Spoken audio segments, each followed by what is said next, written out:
तो फाइनली दोस्तों नोकिया अपना 2 नए स्मार्टफोन को इंडिया में लॉन्च कर दिया है, जिसका बेसब्री से इंडिया वाले वेट कर रहे थे। नोकिया 5.1 प्लस और नोकिया 6.1 प्लस।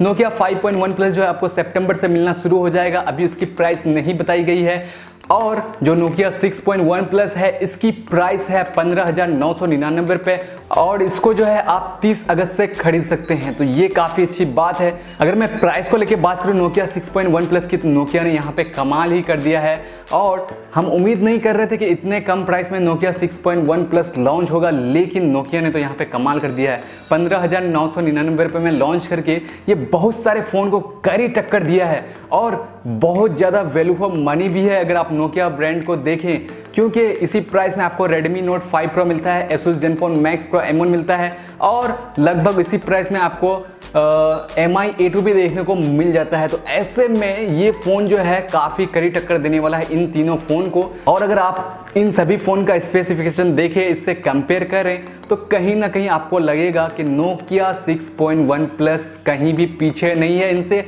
और काफ़ी कड़ी टक्कर दे सकता है इनको।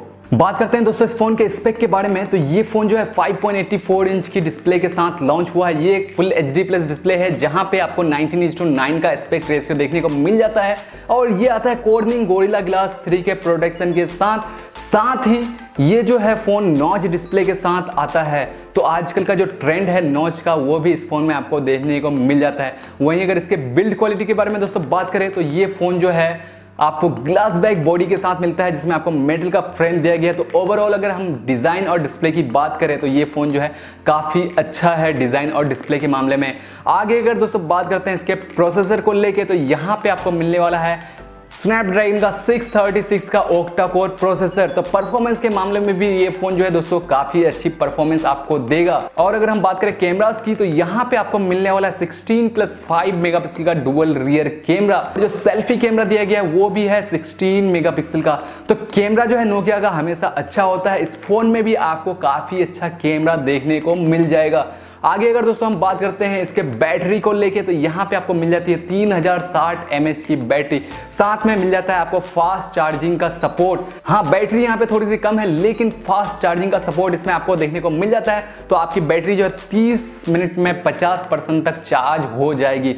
तो यहाँ पे जो है दोस्तों बहुत ज़्यादा दिक्कत आपको नहीं आने वाली है फास्ट चार्जिंग की वजह से। अगर बात करें आगे इसकी, तो ये जो है Android 1 प्रोग्राम के साथ लॉन्च हुआ है और इसमें आपको Android 8.1 ऑडियो देखने को मिलता है। और दोस्तों कंपनी ने प्रॉमिस किया है कि आने वाले टाइम में जो है आपको Android Pie का भी अपडेट देखने को मिल जाएगा। तो अपडेट के लिए आप टेंशन बिल्कुल भी मत लीजिए, क्योंकि ये Android 1 प्रोग्राम के साथ आने वाला है। तो अपडेट जो है आपको काफ़ी फास्ट मिलने वाला है इसमें।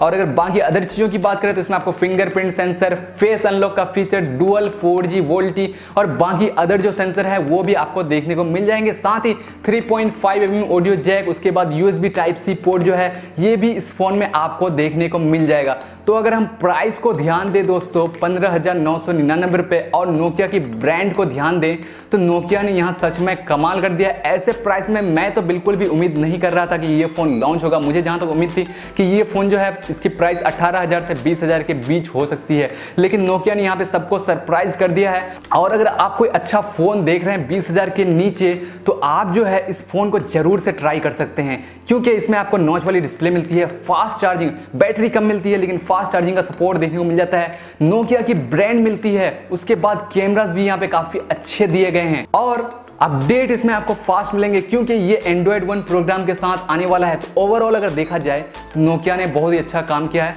मैं इसके लिए एक बिग थम्स अप देना चाहूँगा नोकिया को।